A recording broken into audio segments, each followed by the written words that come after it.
All right, okay. My subject's a little bit more challenging to introduce. I've been doing radio interviews lately and noticing that the interviewer will spend the first 40% of the interviewer preparing the listening audience for me to come on. They'll say things like, ladies and gentlemen, the author of Slow Sex, the art and practice of, Nicole Deadone. So I figure we're TED people, we're fast, we're savvy, we're smart. So I'm just gonna break the ice for us, okay?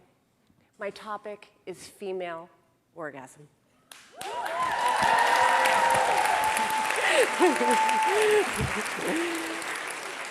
So that said, I want to thank the people of TEDx for having me on this stage. This has been a dream of mine that I thought was absolutely impossible. That we could have a relevant, intelligent conversation about female orgasm was just a distant dream for me. I just fell in love with this practice. That's what happened for me. I gave nearly 10,000 hours to this practice. That's a lot of hours. A lot. But I learned some key things in that time that I am bringing to you. The first is that female orgasm is vital for every single woman on the planet. The second is, it's not so bad for the guys either. The third, and on a much more serious note, is that it roots our fundamental capacity for connection. It's for this reason that I believe that at some point you will hear yoga, meditation, and orgasm. And you won't hear it yoga, meditation, and orgasm. So in 2004, I founded OneTaste Urban Retreat Centers with this in mind. OneTaste comes from the Buddhist expression, just as the ocean has one taste, the taste of salt, so does the taste of liberation, the taste of truth. And I felt like I had tasted a truth that was so undeniable I had to bring it to the world. I was absolutely clear on this. Mind you, not everyone was. We had lectures, we had courses, we had what every orgasm study needs. We had a residence. It was insane by pretty much anyone's standards, and we had the lack of clientele to prove it. My business partner has journal entries that say things like, 2 people showed up to the business this week. The first was the postman. The second was a wrong address. Crickets. So I began to question whether or not this brilliant, life-altering notion that I had was actually right. And I began to give up. Until all of a sudden, in some odd storm, the New York Times discovered us. And when that happened, people began to flood into our doors, person after person after person. And fundamentally, each person was saying the same thing. They were saying some version of, I'm hungry. There's this gnawing sense of hunger that I can't quite reach. I don't know how to touch it. So I was very clear, and I would say to them, orgasm, and they would say, huh? And I would say, orgasm, and they would say, huh? Because at the time, what happened was they were hearing the toxic mimic of what I was talking about, because that was the only thing that had ever been given to us. They were hearing sort of like this exaggerated version, where you imagine like sex toys and boas, or the other version, where you have to call your genitals weird things and use different kind of spiritual names and stuff. But nobody was actually just imagining plain, good, clean, everyday orgasm as I was talking about it. And it was for this reason that people were coming to me saying things like, I've been married to my partner for 28 years and we haven't touched for 18. Or women were coming to me and saying, I just roll over at night and I hope he doesn't touch me because I don't want to fake it again. Or men were saying, I want to do everything to please her and I cannot figure it out. Or more commonly, woman after woman was coming through my office and they were chanting what I call the Western woman's mantra. I work too hard, I eat too much, I diet too much, I drink too much, I shop too much, I give too much, and still there's this sense of hunger that I can't touch. So when I first discovered this thing this thing that's called orgasmic meditation, this practice.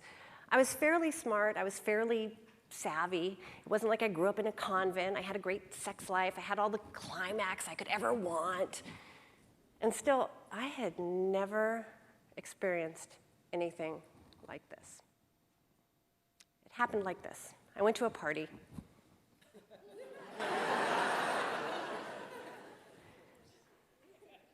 Orgasm is compelling enough for me to unveil myself. I went to this party and I met this guy, which sounds typical, right? This wasn't a typical guy. So he said, I'd like to introduce you. Oh, if you can use this line if you want. I'd like to introduce you to this sexuality practice. And I said, huh? And he said, I'd like to introduce you to this sexuality practice. And then he said, okay, you are going to take off your pants. And I am going to leave my clothes on.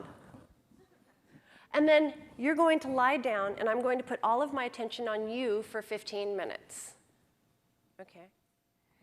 And then, at the end of it, you're free to go.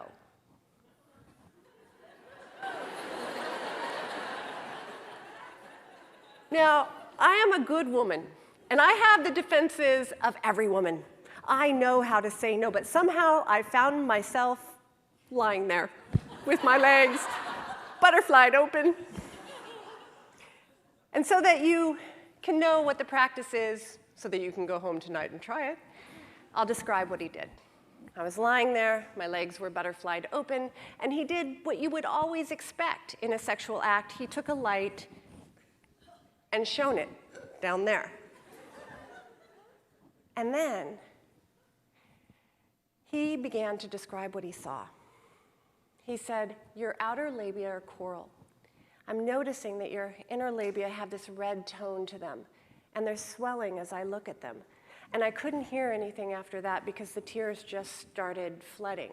Something began to thaw in me.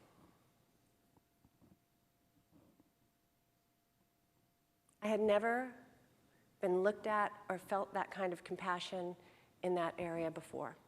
So then he sat next to me, and he put his right thumb at the base of my introitus, which is the area you would enter were you to have intercourse, and he took his finger and stuck it in lubrication. And then he pulled his finger up, and he put it on the upper left-hand quadrant of my clitoris. Now, the upper left-hand quadrant, it's of my clitoris, would be, were I facing you, the 1 o'clock position where my clitoris o'clock. And he stroked. And he stroked up, down, up, down, up, down, up, down, no firmer than you would stroke your eyelid, that tender tissue there. So it was great, because nothing happened. Absolutely nothing. I was where I always am, or was, when I was in any kind of sexuality act. I was in my head. I was thinking about whether or not I looked good. I was thinking about whether or not I was doing this thing right. I was thinking about whether or not this guy was kind of creepy. I was thinking about whether or not I was going to marry him. I was thinking about whether or not my stomach looked a little poochy. And then all of a sudden, the traffic jam that was my mind broke open. And it was like I was on the open road, and there was not a thought in sight. And there was only pure feeling. And for the first time in my life, I felt like I had access to that hunger that was underneath all of my other hungers, which is a fundamental hunger to connect with another human being. And that was enough. And in that moment, I thought, oh my God, this is what it's supposed to be like. And then I had a moment of thinking, and I want to know how to live here in this place.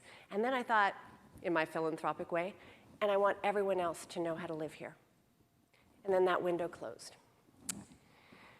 And then I set about learning how to live there. And I began studying in weird, behind-the-scenes places. And then I cobbled together this practice that could, in a repeatable way, get thousands of people who have come through our doors back to this place. Now, the amazing thing isn't just that you can hit that place, it's that you can hit it with another human being. Now, I really, really don't like anything woo-woo, okay? So I'm going to describe it in the simplest way I can possibly think. Both people are putting their attention on the same point. It's a fairly intense point, mind you. They're putting their attention on this intense point, and then, just like a master chess player would get absorbed in a chess game, or perhaps an Olympic athlete would get absorbed in their practice, or a breathing meditator would get absorbed. You get absorbed into that place. The only difference is that you get to be absorbed there with your partner. You get to have this most profound and deep experience with another human being. So, mind you, I've met with some skepticism. People have called my life's practice diddling. They've called it mutual masturbation. But the challenge is that I can't get mad at them because I too am a skeptic. I was an academic. I prided myself on my ability to say no. I prided myself on my critical thinking. And there is no way you ever, ever, ever could have convinced me to try this thing. What happened was I tried it and that convinced me. So that's what I say to people when they come into my office. I say, just try it. I mean, really, the worst thing you have to lose is 15 minutes of your life. The best thing you have to lose is that sense of hopelessness that you will ever be reached deep inside. So, I've said about this journey, and I can tell you that there was a moment when I received a stroke that could never be taken back. It was a stroke where I knew that I had been returned to my birthright of my capacity to perceive and receive pleasure. Now, this is often a complete shock to women when they come in, when I say, just try orgasm.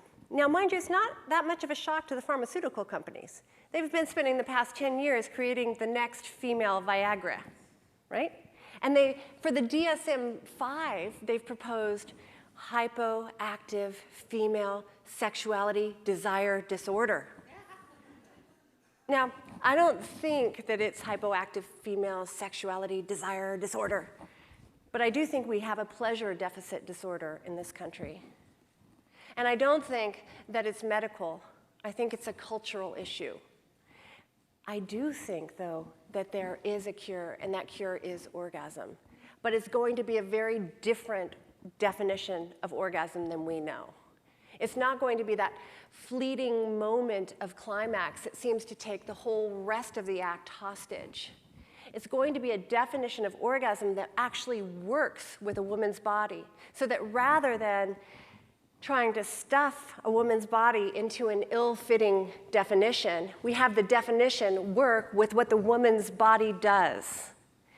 And the amazing thing is that when you have this whole notion of frigidity, or a woman being anorgasmic, flies out the window.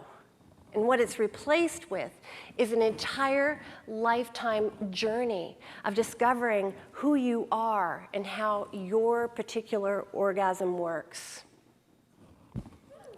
Woo!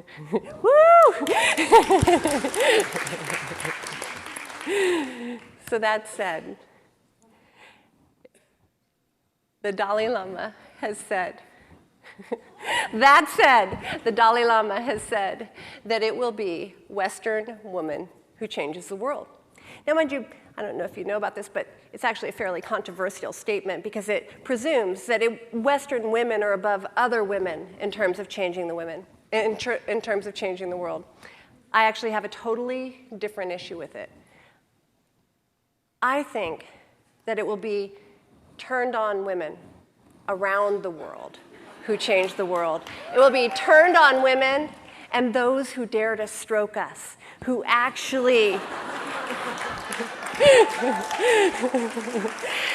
change the world by feeding this desire for connection that we all have.